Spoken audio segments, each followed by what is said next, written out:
engine light on? Take the guesswork out of your check engine light with O'Reilly Veriscan. It's free and provides a report with solutions based on over 650 million vehicle scans verified by ASE certified master technicians. And if you need help, we can recommend a shop for you. Ask for O'Reilly Veriscan today. O'Reilly Auto Parts.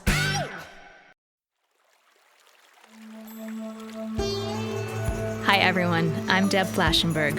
Welcome to Yoga, Birth, Babies, a podcast produced by Prenatal Yoga Center. We will be diving into everything prenatal yoga, birth, and baby related, hoping to inspire, educate, and empower you through your journey into motherhood. Thank you for listening. Hi, I'm Deb Flashenberg. I'm your host of Yoga Birth Babies, and today we have a community birth story. I love community birth stories. I love birth stories, which is probably how I got into this line of work. But today is a special birth story because it is one of our former prenatal yoga teacher trainees, Elisa Galassi. So she did our training back in 2019, and then a little bit later, fast forward, she came to our in-person classes once we started our classes again in I think it was probably June, July-ish during COVID. And it was just so great to see how she had that trajectory from learning about pregnancy to being pregnant herself. And then she reached out to me after her baby and shared a bit about her birth story. And I asked if she would come on and share. And what I really took away from when she first reached out to me is really the idea of openness to how one's birth will unfold and not attachment to a specific idea of this is how it has to look. And she shared that really was something that gave her strength and support during her birth, which I can't wait for you to hear about. Before we get to that, I just want to give a little update about what's going on at the studio. We've got a lot of great things happening. Our classes continue to build for in-person. And as I always say, we're going to continue our online classes 7 days a week. I've got an online class that you can take, either live stream or hybrid. Actually, I lied. It's live stream every single day. We have 7 days a week live stream, and then we have the option for the re-release. But it's exciting that we're starting to rebuild our in-person community. The other day, we actually hit our max for our in-studio class, and it was really exciting. And I felt just having that energy of all the pregnant people in class. It was really delightful. So I want to thank the community for really showing up and supporting PYC. We're also having our workshops online and in person. And as I've said in some past podcast announcements, we're now partnering with this amazing company, Boober, and they offer fantastic childbirth ed, and they take care of our caring for newborn, our lactation prep. And what I appreciate about them, it's evidence-based information and given in a non-biased, supportive manner, which is how I'm proud to support that because that is how PYC works. So you can check all that out on our website, prenatalyogacenter.com. And while you're there at prenatalyogacenter.com, go ahead and grab what I'm calling your cheat sheet, the 5 simple solutions to the most common pregnancy pains. For the days that you can't get a whole class in, or you miss signing up, or whatever the case may be, but you still have a few aches and pains and you want to deal with it, go ahead and look at this sheet, and it can address where you might need a little tweak, or you might need a little release, a little support, and that can get you until we see each other in class the next time. I also want to thank everyone that's leaving a rating and review for the podcast. I've seen kind of an onslaught recently, so thank you for that. It helps people find us. All right, and then the last thing that I'm going to share is that our online teacher training, we are doing it in the fall, November, December. And then I made the choice to not do it in person until the spring. So that's going to be in New York City. But for January and February, we're doing another online. And then we're probably not going to do another online until the following year. So if you're interested in the PYC methodology, but you don't want to come to New York, or it's just not feasible because it's 2 long weekends, then check it out online. It's something that I'm incredibly proud of, and I put my heart and soul into, and I really stand behind this training. I think it's a well-rounded program that teaches you not just what poses to do, but to really critically think, what does the pregnant body need? How can we support the pregnant body and postpartum body to thrive? So you can check all that out. Okay, we're going to take a super quick break. When we come back, I'm so excited for you to hear Elisa's story. Hi, Elisa. How are you? I'm good. Nice to chat with you, Deb. I'm very excited. I know it was fun having you in class briefly while we had class together. Very briefly. Yeah, I Yeah. know. Remind me when you did the teacher training exactly. I did it in 2019. So, like right Um, before all of everything yeah, fell apart, right? exactly. Right before that, I think it was in October, Yeah, it basically, was in our new 2 months before. space. And it was nice to Yeah. see you slip into class. So, you know how much I love community birth stories. And I already had my eye on you when you were in class as a pregnant person. I'm like, ooh, I want to hear her story. And then because the more I get to know you guys in teacher training, so it feels like I just want to hear how things are going. And then when you reached out telling me a bit about your story, I thought, wow, let's share it if you were open to it. And I appreciate you being open to talk about your story. So thank you. No, thank you for, reaching it to me as well. And basically, I will remember the class I took 1 week basically before my son Luca was born, because you started the class by saying, it's important to be open in the birth for whatever would happen with your birth experience. And you shared the story of one of your students who wanted a natural birth and she ended up having a C-section. Mm-hmm. And of course I was like, this is not going to happen to me. And you said, it would be 1 out of 3 women in the US that get a C-section. And a week and a few days after, I was pretty much that person. So that's what made me want to reach out and share my story. And basically what happened is that I really wanted a natural birth. I had history in my family of great, pregnancy, great birth experience. Both my mother and my grandmother, they had really, they shared very positive things about the pregnancy and birthing experience. My pregnancy was amazing, so I was just expecting the same. So I wanted to really, feel the connection with the baby, and getting through it. I had run 3 times the New York Marathon. I had done triathlons and stuff. So I just felt, my body can do that. I even convinced my husband, who is actually a C-section baby, to go to the birthing center. And that's, that was our plan. But that's not what happened. No. Well, we're going to get to your whole birth story very soon, but I would love if you could share a little bit of background about you, and clearly a great athlete. You did the New York Marathon 3 times. That's amazing. I hate running, so I have the greatest respect because I tried running and it is not what my body likes to do. So I have a lot of secret respect for runners, maybe a little envy there. So let me hear a little bit about you. So you can probably tell from my accent, I'm originally from France. I grew up near Paris and I moved to the US about 10 years ago. I came as an intern, studying marketing, and I just fell in love with, the energy of the city, and just was very, very special. I feel very free here. And that's actually how things started, and I really wanted to stay. And then I met my husband, who is French as well, but we met here. And we already felt that our life would be here. So that's how we wanted also to have an American little one, because we are both French and he's the American of the family now.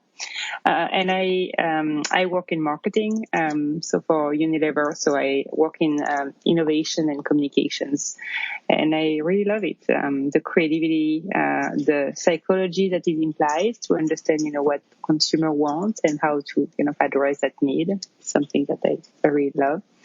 And my passion for yoga, and I'm so grateful I studied with you in the prenatal space.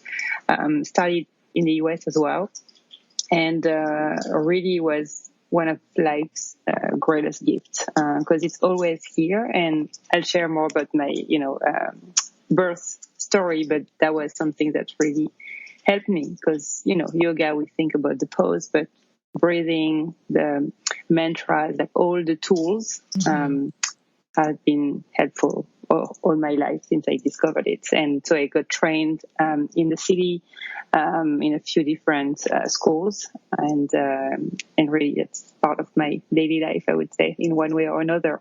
Might not be the pose, but might be just, reminding myself of being centered, breathing, something. That's yoga. Yeah, no, I actually thank you for also saying that. I feel like yoga, this could be a whole nother conversation, but yoga's definitely got a bit Americanized that we think yoga is only the pose, but that is just one limb of yoga, and the breathing, the pranayama, the meditation, it's so much more than just the physicality of an asana. And I think we're going to hear more of that when you tell your birth story. But before we get to that, I'd love to hear your approach to your pregnancy and preparing for birth, given that you come from, have really embodying a yoga background as well as an athlete. That takes a certain amount of discipline and mindfulness and stamina. So what was your approach to your pregnancy and preparing for your birth like? I think I was actually surprised of my approach because I really embraced it. Like I have been, I think, the happiest of my life during my pregnancy. I kept, being active, but actually a year before, when we started really wanting to have a child, I stopped running because my body was, I would not get like my period regularly, and so I really wanted to get my body to a space that, will allow for a baby to come. So I kind of took a break. I was still, walking. I was still active, but in a different way. So that was actually kind of a smooth transition for pregnancy, because what I started almost a year before that was stuff that I kept. So basically walking, swimming. Very lucky. We have a swimming pool nearby. So that's something that actually helped me through the whole pregnancy, because it would help with the body weight and any back pain, which I actually didn't have, thanks to swimming. So I think I kept kind of a routine, but I didn't go to hardcore exercising, or it was not something I gave up. I just transferred to other things that were more approachable. So basically it was I was joking that I had my pregnancy's triathlon, because it was basically swimming, walking, and yoga. And I was that was my thing. That was what I was. That was your training. Exactly. And actually we would joke because my husband was training for Ironman, and I was saying I'm training for my birth, for the birth, So that was kind of, and that's really, really helped me. That is great. I love that. That was your, I mean, it is training. It's no matter how your birth unfolds, we mentally and physically prepare for it in some manner. So you absolutely were doing that. All right. So I know your birth story is quite full. So we're going to take a super quick break. When we come back, I'm just going to open it up and you share the twists and unexpected turns, and the floor will be yours. We'll be right back. Swimsuit? Check. Sunscreen? Check. Phone charger? Check. Don't forget to pack the 5-Hour Energy. It fits great in a pocket or carry-on, and the alert feeling will help you arrive ready for anything. Now get 20% off when you use code 5HETRAVEL at 5hourenergy.com. Expires April 30th. One-time use only. Not valid with other discounts. Remember, visit 5hourenergy.com and use code 5HETRAVEL to save 20%. Looks like you need a vacation. Enter the 5-Hour Energy Where Will the Tide Take You sweepstakes. You could win a $10,000 dream beach vacation. Imagine jet setting off to a tropical paradise, having fun in the sun, or diving at a gorgeous reef. It's up to you. No purchase necessary. Go to 5HETide.com for official rules and to enter. That's 5HETide.com. Enter today. Ends June 30th, 2024. Okay, so the floor is yours. Take it as you'd like. I'd love to hear how your whole birth unfolded. Yeah, so that was quite something. So as I shared, I had planned for natural birth at the New York Birthing Center, Everything we did before was all about natural, and like, so no epidural, getting my body ready for it with, all the exercise, the exercise that I mentioned. But on Saturday, 24th in the morning, I woke up and I had like heavy bleeding, chunk of blood. It was not painful. I had no pain. I had no contraction. So I didn't, and I was not even really scared. My husband is a very relaxed person, so I think that helped. So we called the birthing center. It was actually 2 weeks before my due date. So we called the birthing center. They say, okay, well, it's not great, but, and we had sex the night before, just to be fully transparent. So when we share that, they say, oh, maybe that's because of that and might be nothing. So go back to sleep and in an hour, call us back. And maybe you'll go to the hospital, but let's see. So we went back to sleep. I'm amazed that I was able to go back to sleep. But anyway, we did. And I woke up, and again, the bleeding didn't stop. So we called back the birthing center, and they say, okay, go to the hospital. We live 2 blocks from Mount Sinai West, so that was very convenient. We walked there. I was still very happy. My husband was still very happy. We actually, because I remember one of my friends telling me about going to the hospital, and she had actually a C-section because she was exhausted, and the doctor didn't want her to have any food. So I made sure to get my very French chocolate croissant. But actually, there is a bakery in front of the hospital. So we went there. That's actually where I kind of started feeling the contraction. So I was like, I think it's going to be today. So it was about 8 a.m. We go to the hospital. We arrive in triage. Doctors, like, they really took their time. Like, they were not, nobody was scared. We were still very relaxed. And the first exam I got, actually, I think she was in training. Definitely, she said, "Oh no, you are not in labor." Okay, I was like, I'm feeling the contraction, and so they didn't have the file because we actually called the birthing center to transfer the file. The birthing center would actually never transfer the file, which really got me a bit mad. But actually, another person then checked me. And she was like, "Oh, you are 3 centimeters." I was like, "I'm glad you didn't take me again," but still okay. And actually, it was close to 11 a.m. and we just had our whole food delivery. Since we live 2 blocks from the hospital, I told my husband, "Go get the frozen food in the freezer because I don't want that to go to waste." So I was still very okay, very, very. Still in my choice of no epidural, things are going to be fine. Baby's heart was okay. My heart was okay. My husband leave and come back, and then I'm at like 7 centimeters. I mean, they would check me like maybe 20 minutes after, and I was 7 centimeters. The pain started definitely, or I would say the very intense sensation. And they were like, "Oh, you're doing great. It's amazing. Your first child, that's going so fast. Great." And then about, 30 minutes after, so I started really to feel the pain, and I was like, I'm going to get the epidural. Like, I told my husband, I cannot. And he was actually in the mindset of like, great, she's in pain. So basically it's moving fast. That's amazing. That's exactly what you wanted. But I started to be like, no, the pain is like, I can't handle that. So the doctor said, okay, we're going to get you the epidural. And then by the time they came and checked me, I was at 9.5. We were still in triage at the time. And everything went like from, okay, everything is fine to, oh, that's going like super fast. We need to go to delivery room. We arrived into the delivery room.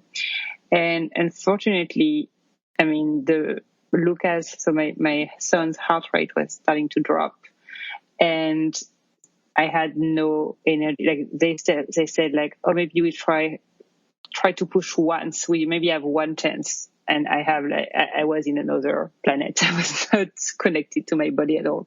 So basically we stayed 30 seconds in the delivery room, and they took me for an emergency full anesthesia C-section. And I was a relief. So that's something that I didn't anticipate, because I had the image of a C-section being from exhaustion. Like most of my friends, it's like they just don't have the energy left in their body, and then the baby is getting tired as well. But that's not what happened to me, because it was like so fast that was very, very different. And so, when they got me to sleep, like with anesthesia, it was a relief, honestly. It was like, oh, the pain is gone, and when I woke up, so apparently my husband said that I was very high, apparently probably with the anesthesia drugs. I look very happy on the picture, and I didn't feel yet the body changes. I didn't really know what happened, and the doctor came to me and said, so you actually had a placenta abruption, which is basically, and that was causing the bleeding, is that the placenta had detached.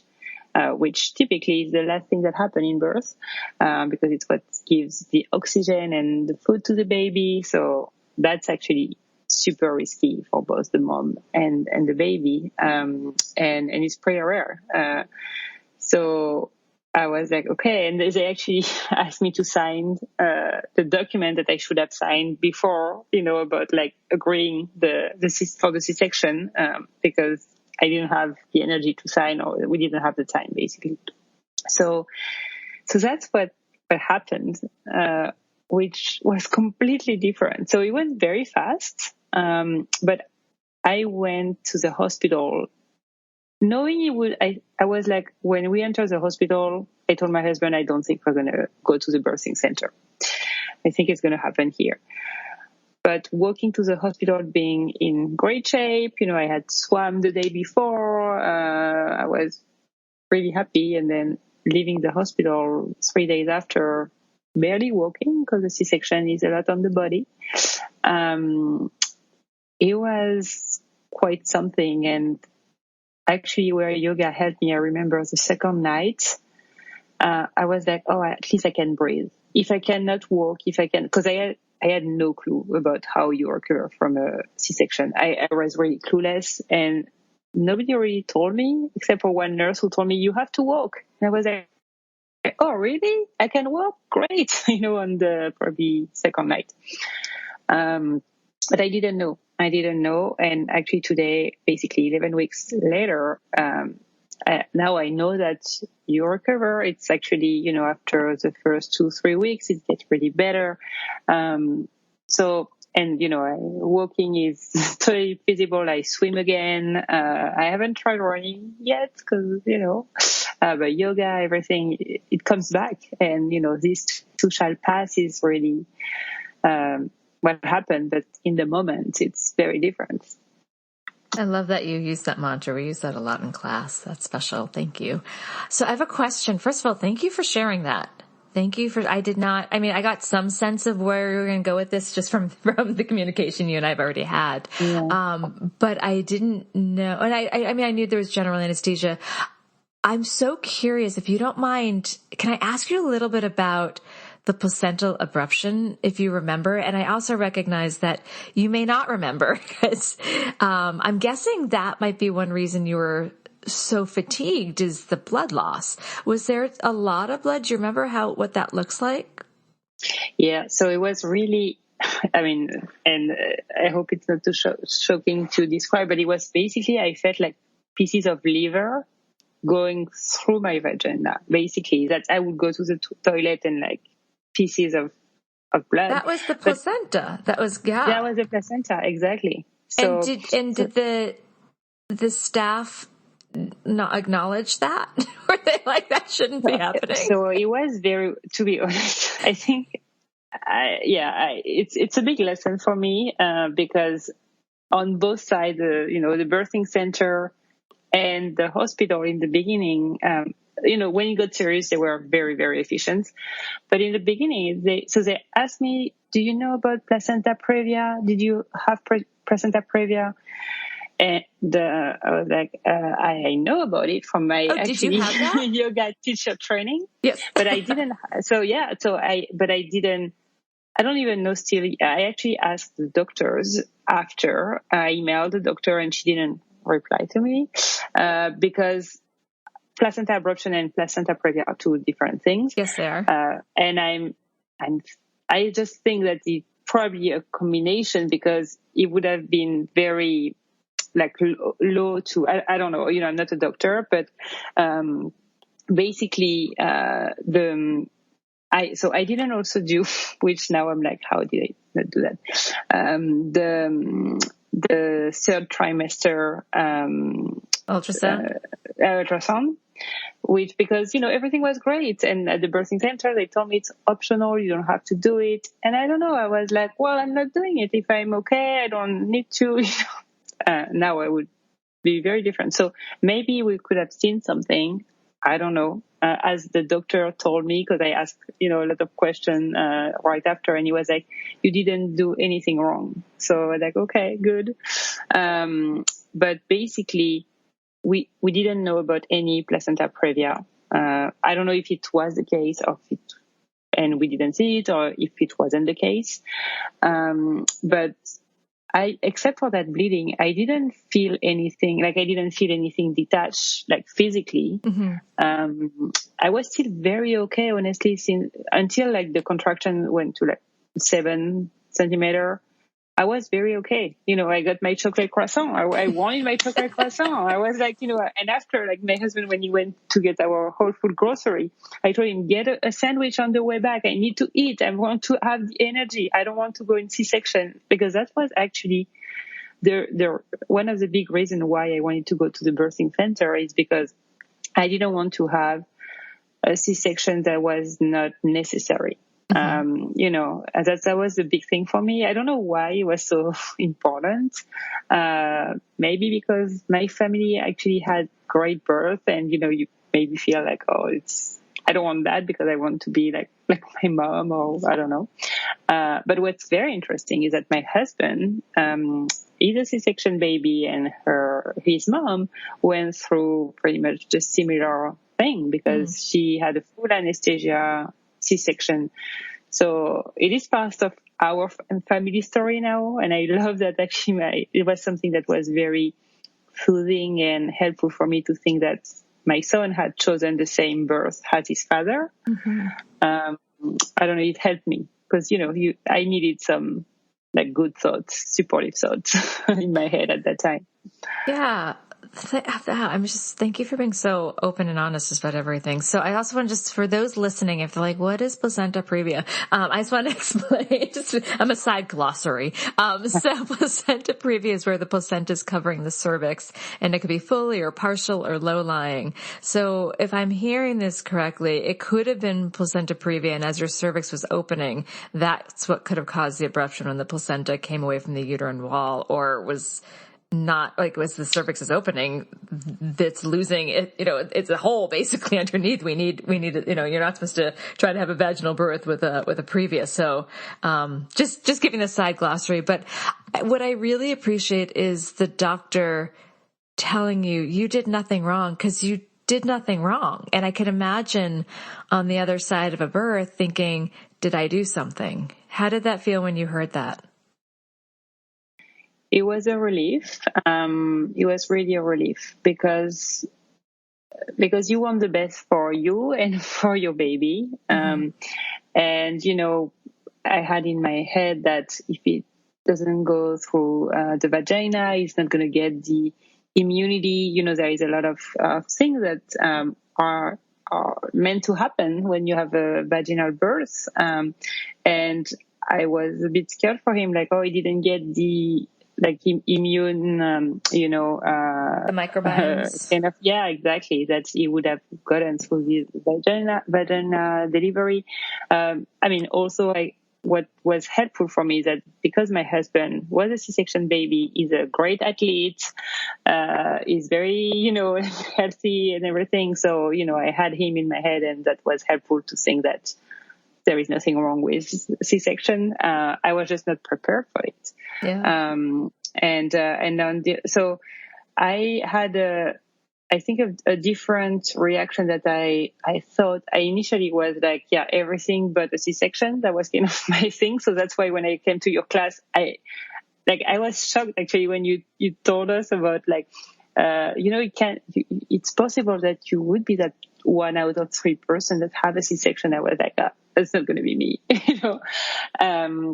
But on the other side, I came to the conclusion that was like, it was necessary. We would have died if we didn't have a C-section. That's basically what would have happened. So I'm actually very grateful that we were at the hospital, that we were not at the birthing center, because that would have been a very different story, I think. So I think, it's the trust in life that I try to have, that is not always easy to have, was reinforced because I was like, okay, the body like had the signals, because when I was bleeding and I had no pain and no contraction, we could have said, okay, that's fine. We still go to the birthing center, or even the birthing center could have told us like, oh, you can still come, you never know. And it was the right thing to do to go to the hospital. And I'm very happy we were there. Yeah, I appreciate you saying that it's important to have the C-section, because I think we put a stigma as society that, maybe not everybody, C-section, everything but the C-section, when statistically the numbers are pretty high. So some cesareans may not be as medically indicated as others, but there's a reason that we have this option, because it's necessary for a lot of people. It saved your life. It saved your baby's life. So I like that we can brush that off and not brush it off, like kind of like, untarnish. That's the word I'm looking for. Untarnish the stigma of C-section. It is absolutely the way many babies need to be born. And that's their dharma, kind of like how you said your husband was a C-section baby, and there's comfort knowing that this is the story of his child too. Yeah, absolutely. And I think it's my approach is very, very different now, obviously.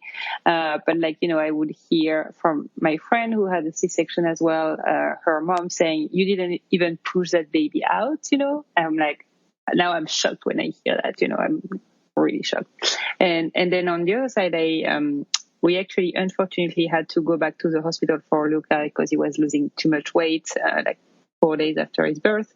And the nurse over there, she told me, I had 2 C-sections for my 2 children. And she said, the first one, I think it was just my doctor wanted to expedite. And I felt like that kind of broke my heart, because I'm lucky that was actually not my story. And that's very, very painful to hear and even like being convinced that you could have had a vaginal delivery, but that's not what happened. So I think there is really a rainbow of C-section experiences.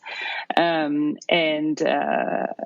now I'm very intrigued to understand, all those different experiences, because, it's not one thing. It's one, physical thing, but it's the emotion and the people surrounding you can be so different.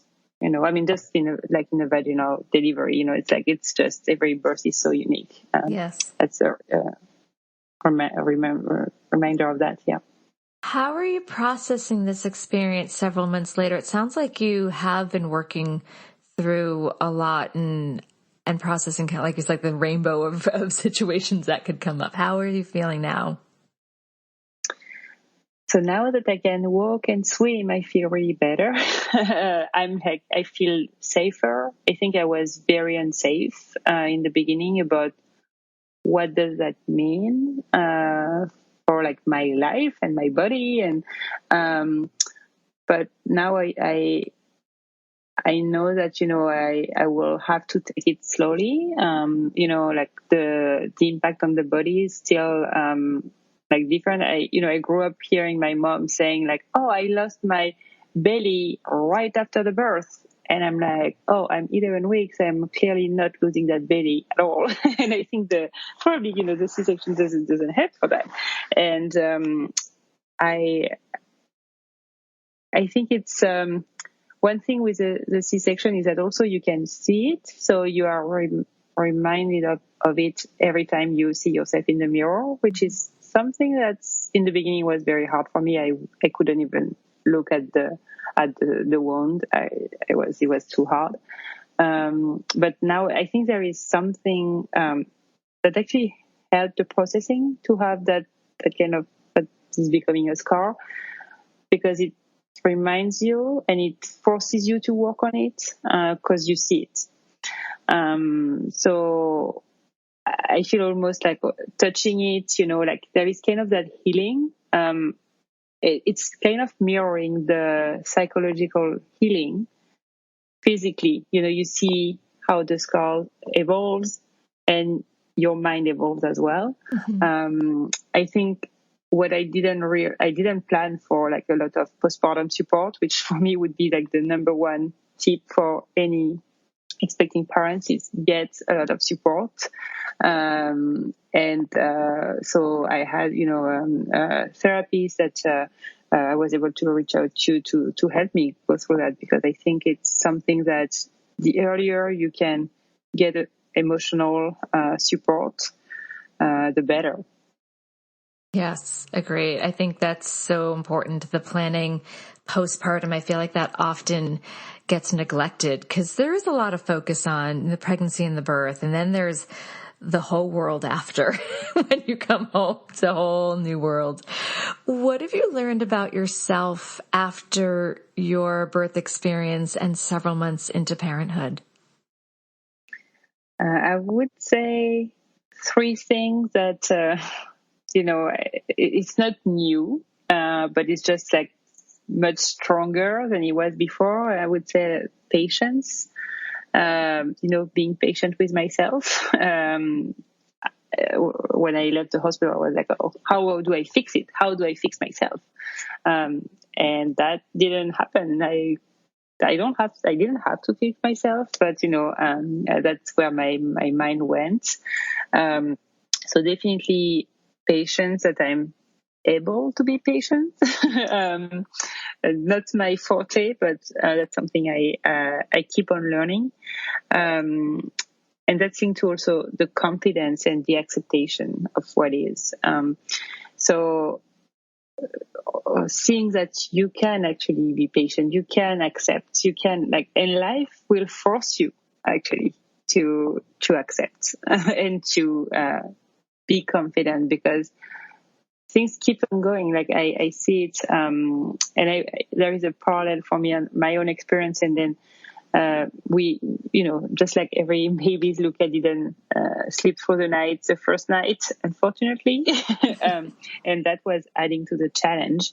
So it was that patient with myself that was mirrored by the patient with him, mm-hmm. And accepting as he was. And that's actually, I don't think that's that easy. There is, of course, we talk about, the bonding of the mom and the baby and like how much you love it. And of course, that's like so important. But there is also the challenge of, I needed rest and I couldn't get my rest. And it was actually very hard. So I had to be patient with myself, be patient with him. And that's something that I keep learning from him, like this kind of, be patient with me and like be patient with you. And I found that quite fascinating. That's really amazing how what I had to work on, I see it in him. Like I see, I didn't realize how much the nights were actually emotionally challenging for me before I saw his challenges of like sleeping. And I realized and I remembered when I was a little one, I had a lot of nightmares. And that kind of triggered like, wow, I forgot about that. And the child kind of triggers the healing that you might not always want. You don't want always to look at, stuff within you. Mm-hmm. And it pushes you in that direction for sure. I feel like parenthood does that. It forces you to open the doors that you may not have looked behind for quite a while and investigate a little deeper to yourself. It's like a mirror being held up to, at least I can speak for myself, it's a mirror being held up of some of the qualities I'm not always in love with about myself that I have to work on for my skills as a parent. It sounds a little, is that what you can, does that sound, totally. am I hitting it? That's exactly, I'm like 200%. That's what I'm feeling for the 11 weeks. It's like, okay, go get ready for the ride. If I can speak from now a decade as a parent, that mirror stays up in front of you for a long time. And it doesn't I get expect better. that. I mean, I expect without expecting, like you said, I say it, but I'm like, oh, okay, that's going to be interesting. But I think that's where, when you are able to take a step back, which is not always easy, especially when you are sleep deprived, that's like challenging everything. But it's amazing. It's like the greatest gift, because it forces you to work on yourself, and in the end, it's amazing. It's like you having no choice sometimes is actually a good thing, even if we don't see it like that in the moment. Well, I'd like to remark how brave that is of you, because I think a lot of people may say, I need to work on myself, but it is hard and I'm going to not do that. So I applaud you for that. Okay, we're going to take another break. When we come back, I want to hear two things. What's been your most favorite part of parenthood? And what has been your most surprising part of parenthood? We'll take a quick break. We'll be right back. Okay. Kind of the same question, but like a two-prong. So one that you're like, I love this. The other's like, really? So what has been your most favorite part of parenthood? And what has been your most surprising part of parenthood?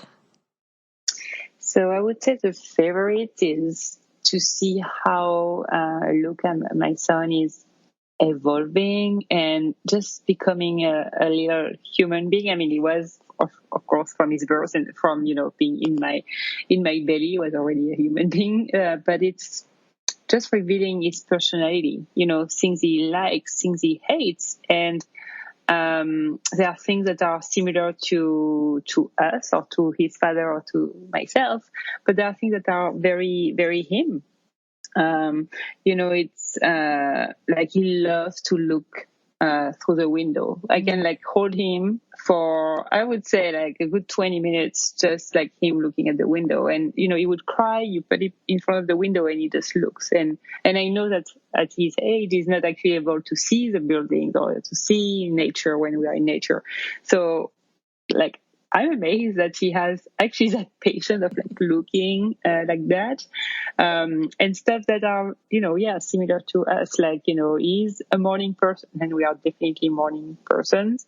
So it's quite fascinating to look at him and try to understand also, because like he knows he tried to communicate, now he's smiling, so it's actually even getting easier to understand. But in the beginning, it's super hard. It's like, I mean, for him, it's a shock to be, in that world. Mm-hmm. So seeing how he starts to like things, and actually the past weekend, we were upstate. We rented a house, and it took him 2 days. So we took 4 days, and it took him 2 days to get used to the house. And when we came back, he was so happy to be back home. He was like, I mean, his toys, his stuff, and he's just 11 weeks. So that's pretty amazing. And another thing that was really impressing from him is that so his father actually had to travel for 10 days, which is a whole other story of me having a panic attack the first night and then going to a friend who that was amazing. But when we came back, all the three together, he had the biggest smile. He was just like so happy to see his father. And he was probably 9 weeks at that time. And I was amazed how much like emotion they're able to, I mean, they have, like, it's really amazing to see the biggest smile he had on his face to like be reunited as a family. Mm-hmm. And I was very impressed. And the second question about what has been the most surprising part of parenthood, I think it's really the energy we have. I mean, before the birth, I needed my 8 hours 8 to 10 hours of sleep a day. Definitely not getting that. And I'm still alive. And I'm impressed that we have that kind of energy. That's like nature is very smart. Our bodies are very resilient. I still hope you're getting some rest, but our bodies are very resilient. No, it's better. It's getting better. It's getting better. What is one final tip or piece of advice you would like to offer new and expecting parents? So I actually think I have one per stages of after the birth. So for the birth, I would say that you actually that gave me the greatest advice to be open to the experience and that trust that you're going to learn something through it. Whatever happens, there is a lesson for you and a gift from it. Not always easy to see in the moment, I guarantee that. But then in terms of the postpartum, I think we really underestimate the importance of postpartum and making sure you have support, from family, friends, but also professionals and from new moms. I mentioned that I stayed at a friend for a couple of days, and that was the greatest gift. She really helped me to organize myself to with Luca. She was amazing, and that has been the greatest support I got. So it might not be from places we expected, and actually something if I had to do it again, and I definitely want a second child, so I will do it again, but it would be a different experience. I would probably get a postpartum doula. I actually had a doula, and I didn't share that with you, Deb, but I had a doula, and since we were in triage for the whole, dilation, the doula came after the birth because she couldn't join us. So I had a kind of a birth doula, but if I had to redo that birth, I would have a postpartum doula to help with that support. And just for the everyday, that, every day is a new day. So, it would have a lot. It would make you laugh, make you cry, make you smile. And, if it's, laughing, you know that you're going to have many other, time laughing with your little one. And if it's about crying, this too shall pass. And that really passes. So it's important as a reminder. Oh, those are really, really, really good lessons. I actually made a note that I'm going to reflect on of don't underestimate the need for postpartum support. I feel like that's one of my biggest takeaways from this conversation. Non-attachment to a certain preconceived idea of birth and openness, and the need for postpartum support. That is really, really good advice. Thank you so much for sharing. And thank you for sharing your whole story. I really appreciate you being open to letting this be something other people can learn from. And honestly, as someone, I feel it was a gift to be able to watch you go through your teacher training. I only got a teeny bit with you during your pregnancy, but it was really a joy and honor to witness this and then to hear about it. So thank you. Thank you so much, Deb. Thank you. I'm very grateful to have studied with you, and I will definitely, once I can go back to studying yoga, I will definitely, take more time with you, because that's very, very important. And realizing the importance of postpartum, actually, I didn't realize that in the training, so I need to go back to it. Well, I look forward to working with you. Thank you so much. Thank you. This has been an episode of Yoga Birth Babies, produced by Prenatal Yoga Center. You can catch us on Facebook, Twitter, Instagram, and Periscope. I'm Deb Flaschenberg. Thanks for listening.